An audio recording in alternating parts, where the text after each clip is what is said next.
BattlEye kicked you from session in GTA V? Here's a 60-second fix. Step 1.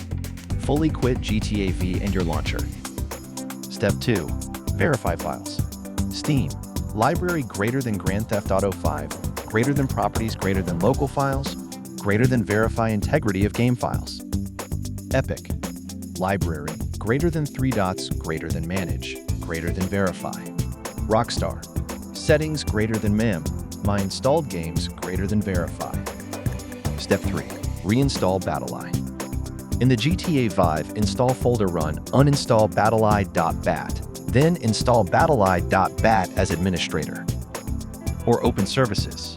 Type services.msc. Locate BattlEye service and restart it. Step 4. Run GTA V as administrator and disable overlays like Discord or NVIDIA. Step 5. Allow BattlEye through Windows Firewall.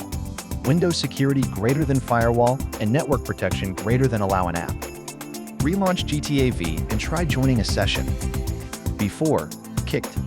After, connected. Session join succeeds.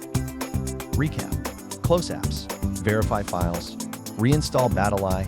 Restart service. Disable overlays. Allow firewall. Still stuck? Reinstall the game. Contact BattlEye support or follow the links in the description for full guides and downloads.